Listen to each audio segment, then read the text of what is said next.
Olá,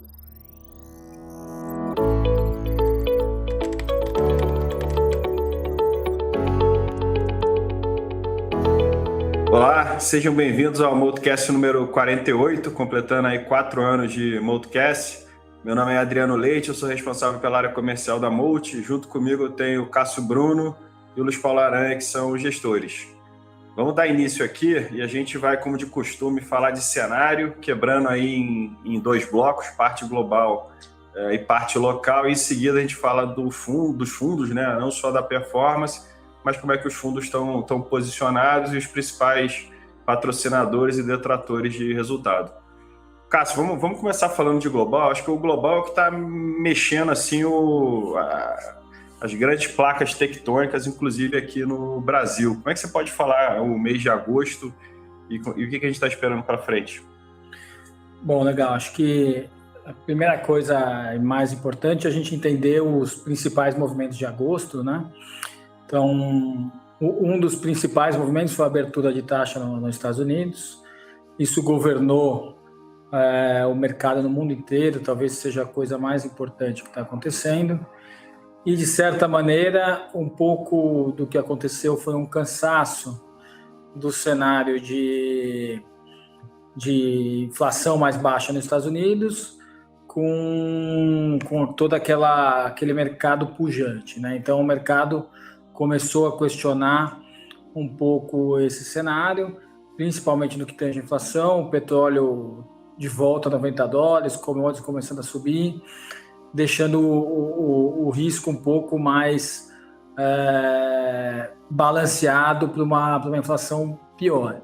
O Fed falou um pouquinho mais duro, né, que pode eventualmente subir mais taxa, não que esteja 100% no preço, mas o mercado mais preocupado com esse cenário de inflação mais alto. Um pouco outro ponto que foi importante é uma discussão sobre o juros de equilíbrio americano, né? Se ele é mais alto ou não é mais alto. O fato é que o mercado tem trabalhado com juros mais altos de longo prazo, que deixou o mercado nos Estados Unidos mais arredio. Quando a gente olha para outro ponto importante, que é a China, e aí depois acho que o Luiz vai falar de Brasil, a China finalmente tomando algumas medidas para ajudar o mercado imobiliário. Então, essas medidas deixaram o mercado menos pessimista com a China e as commodities andaram um pouco, o minério voltou, enfim, principalmente o minério voltou, o petróleo foi para as máximas, como eu falei. Então, essas questões ajudam um pouco o mercado local aqui. Mas, então, os 2 pontos principais, uma abertura de taxa por conta da inflação perspectiva um pouco mais alta ou menos boa, e uma China voltando a estimular mais e fazendo medidas. Nada que seja muito intenso em nenhum dos dois dessas duas coisas, mas foi suficiente para mexer o mercado no mês passado. Olhando para frente, acho que a gente acha que, enfim, Treasury abriu o suficiente, provavelmente até demais, deixa a gente um pouco mais otimista que a Treasury consegue fechar, que a inflação não é tão ruim. E na China, essas medidas devem ser o suficiente para a gente não ver o caos na China e algo que a gente passe por um mercado chinês um pouco mais normal, ajudando os mercados globais. Legal, bom, Aranha, vamos lá. O debate do mês passado piorou, assim, a gente começou a ver um certo ceticismo, né? Tudo que vinha sendo falado no prisma positivo ali de final de março até final de julho, basicamente inverteu. E aí o que eu queria ver de você, até que ponto essa piora local ela é global e até que ponto o local piorou, porque tudo se mistura ali, né, na conversa. Né? A questão que piorou foi mais o debate fiscal, né, que o mercado tem um ceticismo muito grande, que o governo vai conseguir captar lá os 168 bi para zerar o déficit fiscal ano que vem. Esse debate ele piorou consideravelmente, mas o debate do crescimento ele não piorou, ele melhorou. Então, o que, na nossa opinião, o externo ele fez muito preço aqui, né, e junto com um mercado que já estava muito otimista, né, ali no início da queda de ciclo de juros, foi pego aí um pouco no contrapé, e vamos dizer, essa notícia do fiscal pior corroborou, né, a ter um movimento, acho que muito mais forte do que deveria, principalmente para as empresas cíclicas locais, né? As commodities se defenderam com a China um pouco melhor e as commodities um pouco para cima, mas o resto do mercado não. O resto do mercado caiu de forma muito exagerada, né? Tanto em cima do fiscal, como também o debate mais micro ali sobre a questão dos impostos, né? Em que todo dia circula uma notícia, o JCP, subvenção de ICMS, então todo dia tinha uma notícia aí que pegava o mercado uma posição técnica bem desfavorável, né? Então, na nossa opinião, fez muito mais preço do que deveria nessa parte das ações que não são ligadas ao ciclo de commodities. Tá bom, vamos então já pegar um gancho aí, que eu acho que vai estar no mesmo contexto, começar falando dos fundos aí pelo Mold Capital FICFIA. No mês ele teve uma underperformance importante em relação ao Ibovespa, ele fechou menos 11,76 contra o Ibovespa de menos 5,09, no ano 4,13 contra o Ibovespa de 5,47, em 12 meses menos 16,02 contra o Ibovespa de 4,81. Acho que o seu comentário final está diretamente ligado aí à própria performance do Mold Capital FICFIA. Né? Como a gente vinha falando, né, as commodities recuperaram um pouco e a gente está sem commodities no fundo, dado que a gente entende um final de ciclo, né, de crescimento global, né, com os Estados Unidos ainda demorando para desacelerar, a China desacelerou e tomando medidas para reacelerar. A gente vê que apesar de ter um valuation relativamente barato das commodities, né, você tem um câmbio aqui bastante depreciado.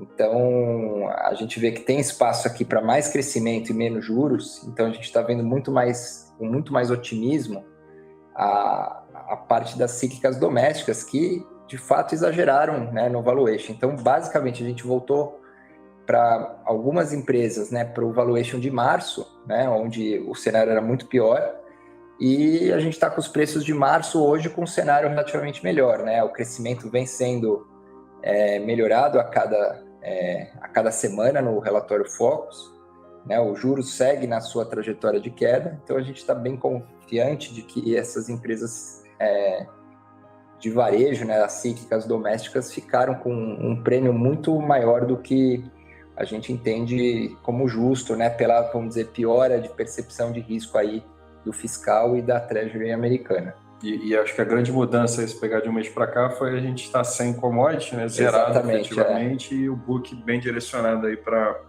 PIB, né, vamos colocar assim. Para crescimento, né, e principalmente temas sensíveis, né, a crescimento e juros. Tá bom.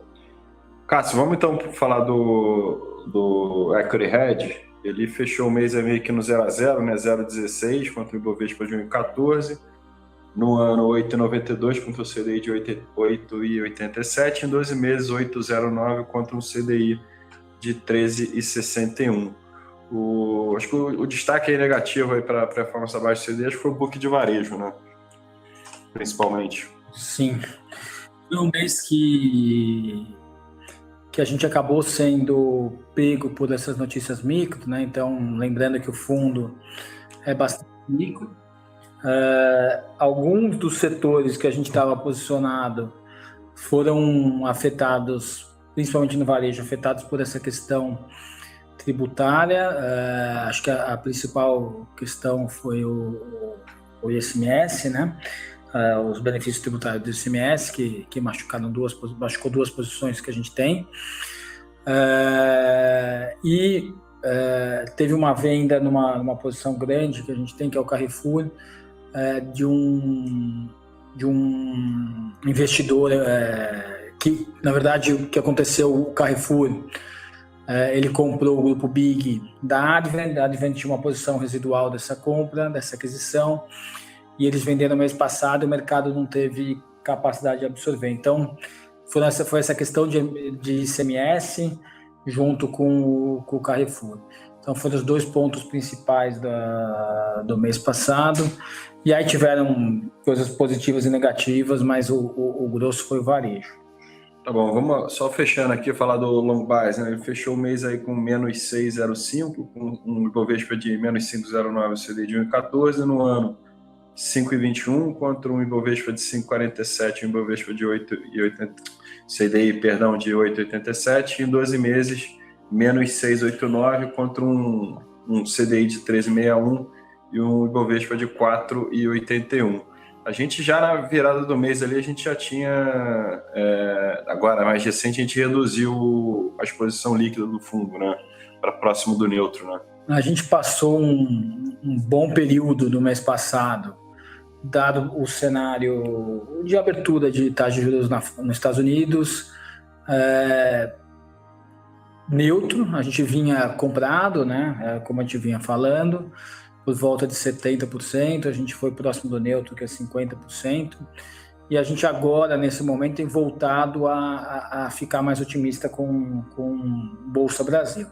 Acho que os principais pontos, se você olhar um pouco o que o Luiz Paulo falou, a questão do PIB revisado para cima, queda de juros continua, provavelmente o juro americano está próximo dos highs, a não ser que tenha uma grande surpresa inflacionária no CPI que sai nessa quarta-feira, e a China um pouco melhor. Então, quando a gente soma todos esses fatores, o que sobra é um fiscal pior, mas todos os outros fatores mais de curto, e o fiscal é uma questão de longo prazo, e quando você soma os outros fatores, eles entram no momento positivo.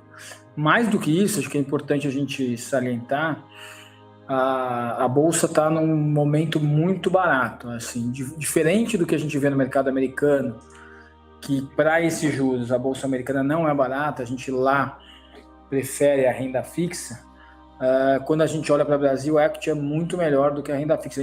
Como a gente está mais na frente do ciclo, em que a Bolsa já caiu e a renda fixa está começando a ceder agora, embora a curva já tenha ido lá para baixo, o equity parece que tem uma proposição de risco-retorno melhor do que a renda fixa longa.